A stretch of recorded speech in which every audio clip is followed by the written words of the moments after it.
Hi guys, I'm here to talk about my reads from February, and I also want to share my March reading plans, which are already well underway. February was a great reading month for me. I read so many gems this month and I'm really excited to talk about them. So the first book I read, I actually talked about quite a lot on my vlogs and also my book talk, and that is Daughter by Claudia Dey. So I'm not gonna speak too much about this in detail. The main daughter of this book is Mona Dean, and she is the daughter of a somewhat famed writer, Paul Dean. On my book talk / Instagram, I talked about how I've noticed a lot of writers seem to talk about writers negatively. They sometimes portray them as opportunists who feed on others to have something to write about. I won't talk about that again here since I've already discussed that at length. To summarize, the entirety of this book mostly centers around Mona and Paul's, I want to say, toxic relationship. Mona yearns to be in her father's life, but she feels that she's kind of been exiled after he leaves her mother and remarries a woman named Cherry. It also doesn't help that Cherry deeply resents Mona and her older sister for being daughters of his first wife. Paul and Cherry end up having a daughter together named Eva, and Cherry basically wants Eva to be Paul's only daughter. So you see, there's a lot going on in this family. There are a lot of relationships that can be analyzed. I actually found the character of Eva to be really intriguing, and we don't really get to hear her personal voice in the narration until later in the story. I really did not like Eva at all, but I found her interesting, and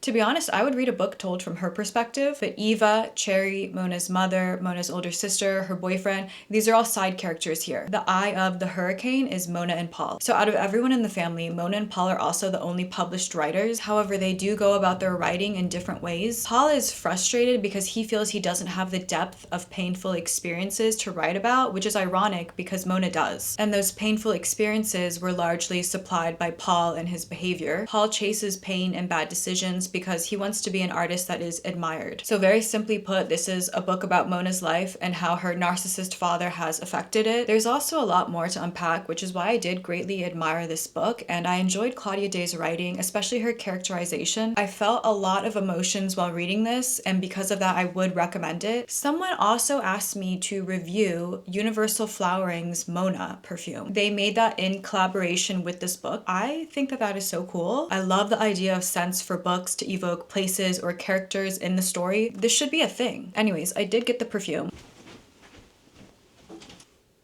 So the characteristics are listed as lustrous shadows, asphalt steam, silver veil, blood red radiating, serpentine leather, crossing over, polished resilience, and ancient echo. But the actual notes are warm stone, cassis, burnt sugar, red amber, vetiver, and musk. To be completely honest, for me, this is not a wearable scent. I don't think I would ever want to evoke this from my skin. However, I do love the whole artistry behind this scent, and I think there are many people who would love this. It's unique. When I smell this, I envision a rainy, humid day. And then there's a car that's making a really fast turn, and the rubber of the wheels are making that shrieky sound on the asphalt. I don't even know if it's possible to burn rubber and skid while it's raining, but that instant is what this smells like to me. Rainy day and burnt rubber wheels. And it does smell like an ancient echo. I get it. The next book I actually listened to, and it is The Secret Lives of Church Ladies by Deesha Philyaw. This one a lot of people recommended to me when I asked for audiobook recommendations. After listening to it, I understand why. The narrator, Janina Edwards, I think she added a lot of character to the stories. She was really acting with her voice, and it was entertaining. So this is a collection of short stories, and nearly all of them, the characters are dealing with church and religion, as you can surmise from the title. They're all about Black women and girls who struggle between doing what they want and what makes them happy, and doing what the church and people at church expect them to do. These stories were, I'm going to use a word that I've never used on Book Talk, Bookstagram before.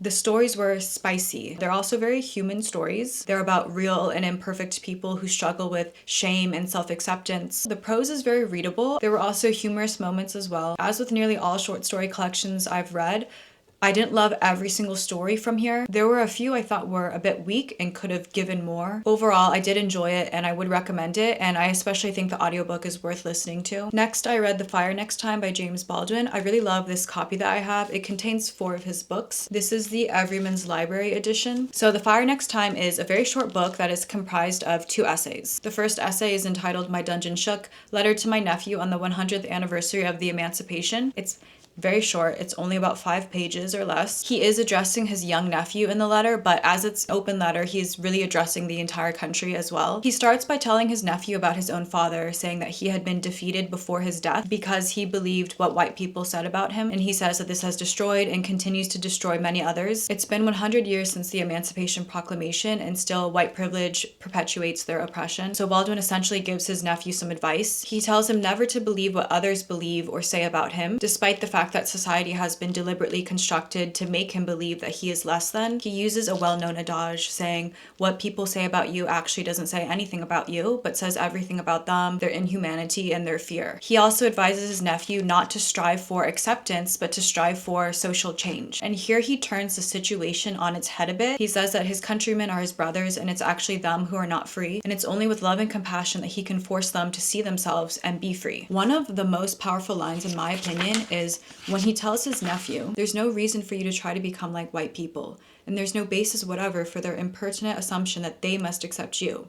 The really terrible thing, old buddy, is that you must accept them. Baldwin believes that these countrymen, they know better, but they can't put their belief into actions because for generations, their identity has been rooted in the incorrect notion that they are superior. And to openly accept that they are not is to lose their identity, and that scares them. He says, if we want to talk about integration in this country, first the country has to see and accept what it is and has been, and that's the only way that society can be changed. James Baldwin writes with such love for his country and compassion for his countrymen. Despite the treatment he has faced at their hands, he is asking them to raise themselves, to better themselves, and he's offering a helping hand, essentially saying, I want to help you understand so that we can better the country together. He says to his nephew, this is your home, my friend. Do not be driven from it.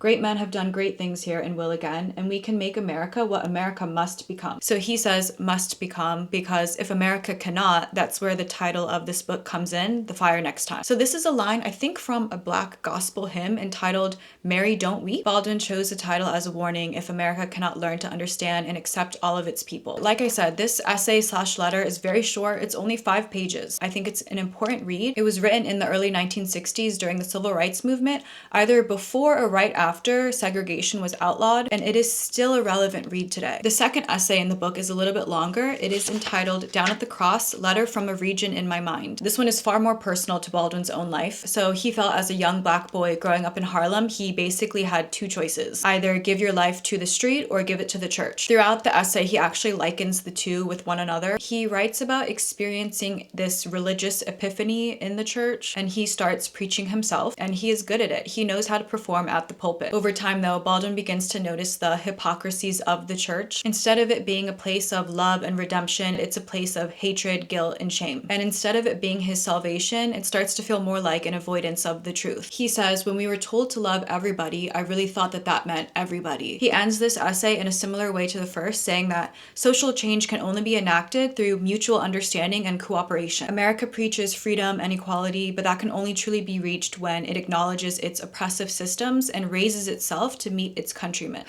My words will never do this work justice, to be honest. Please just read the book for yourself. Baldwin also writes fiction novels, which I also highly recommend. To me and many others, he is canon in American literature, incredibly wise, insightful. And even though in his nonfiction he's writing about very important matters, the aesthetics of his writing is not lost. He is a beautiful writer. One of my favorites. I cannot recommend him enough. I plan to read everything he's written. The next book I read was White on White by Aysegul Savas. I really liked this book, but when I was summarizing it for my short form content, I found it really difficult to summarize. It's a very quiet, understated story. The main character is a student who is unnamed. She moves to a city to do thesis work there, researching, if I remember correctly, nudity in Gothic sculptures. She rents a flat from a professor who she has a mutual acquaintance with. At some point during her stay, the professor's wife, Agnes, also comes to stay to work on her artwork. Agnes really is the main character here, and I really liked the descriptions of her outfits. From those descriptions, I knew immediately who Agnes was, and I could picture her perfectly in my head. She's a chic, enigmatic artist, and our narrator is drawn to her. Living together, they share meals, coffees, walks,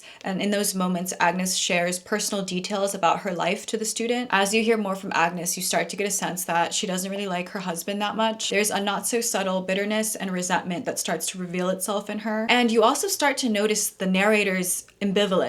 Not much at all is happening in this story, but I felt this creepy feeling while I was reading, and the ending had me feeling a little shaken up. It's a book about vulnerability, and I think the discomfort of vulnerability. It's about human connection and showing empathy to one another, the ways that we can perform with one another. So at one point, Agnes says she had an urge to cause harm whenever she noticed people acting insincerely. She wanted to confront them, perfect strangers even, with what she thought was the banality of their lives. It's also about art and what it can do and represent. Even now, Agnes's artwork that she reveals at the end has me feeling uneasy. I liked this one, and I think if you haven't read it, you might like it too. It was intriguing and mysterious, and it makes me want to read more of her work. I think she has another one called Walking on the Wall?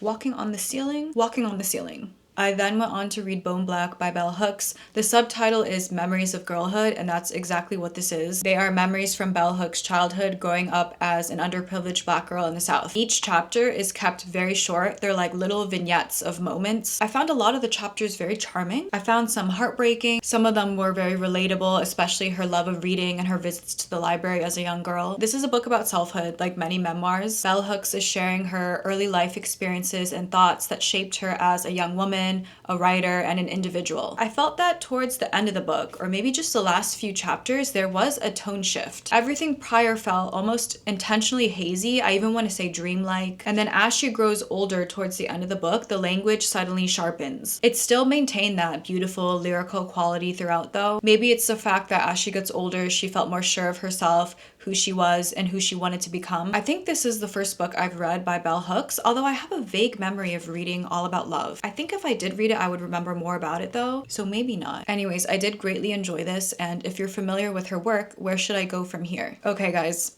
Know My Name by Chanel Miller. I'm ashamed to say that I have finally read this. I alternated between reading and listening to it. If you have yet to pick this one up and you want to, I highly recommend listening to the audiobook. I think hearing Chanel Miller tell her story in her own voice really lent it, if possible, another layer of vulnerability and strength. I just alternated between both because I wanted a physical copy to annotate and revisit. Okay, so this is a difficult one for me to summarize because I do want to avoid using any triggering language. If you don't know My Name is Chanel Miller's memoir about grappling with her assault, the subsequent trial, and its after effects. It is very vulnerable and deeply affecting. There are so many aspects to the case and what Chanel Miller went through that are appalling, but ultimately I think this is an important read, and I just admire her so much for her resilience and her determination. I think she has incredible empathy in sharing her story in order to help others, but also very importantly to give herself her own voice. The agency to say, this is what happened to me, this is how I felt, this is how it affected me and the people who love me, and it's absolutely not okay.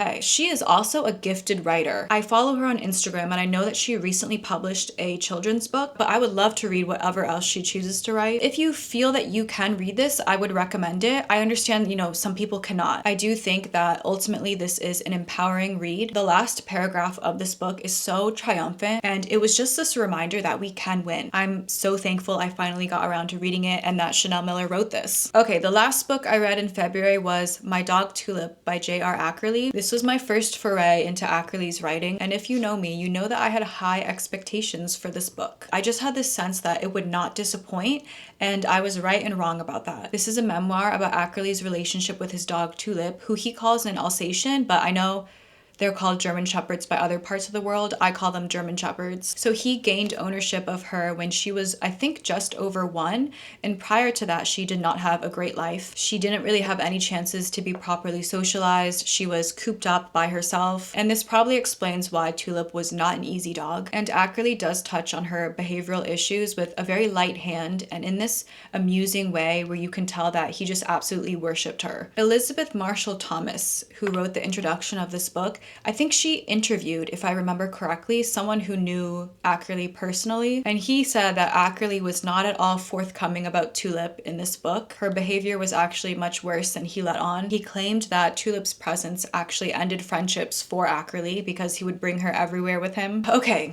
So what I thought about this book, I really loved the first third. I found it to be just gorgeous. Ackerley's love and devotion to Tulip is really on display there. He is just enchanted by her, and Tulip is equally as devoted to Ackerley. However, the latter 2/3 of the book basically focuses on Ackerley trying to get Tulip impregnated. She wasn't fixed, and his reasoning was, she's a dog. She has the body parts, so I should let this happen for her. This is what she's supposed to do. So with that in mind, he is determined to fulfill this part of her life. He thinks that if she cannot be a mother, he's doing her a disservice and depriving her of this important moment. So he brings her what seems to be all over the country to find her a suitable partner, but there are many difficulties. Despite it being a dog's instinct, Tulip was very finicky and she didn't seem very interested. It almost became unpleasant to read about, like he's forcing all these male dogs on her and she's rejecting each one. So that went on for about a chapter, and he ends that chapter by saying, and that was the end of the first attempt of trying to get Tulip a partner. There were many more times to follow, and that pretty much took over the rest of the book. It was like he was so determined that he became crazed about making this happen for Tulip. All in all though, I did enjoy this book. I found it interesting that he never anthropomorphizes her, and I respect that. He sees her as a dog, so he never applies human emotions or expectations onto her. He did his best to fulfill her dog life as he thought a dog's life should be. I do admire that. As for his actual writing, it was very witty and pointed. He adds these interjections into the middle of his sentences a lot. I like it. It's very British. I recently picked up a fiction book by him. I think it's entitled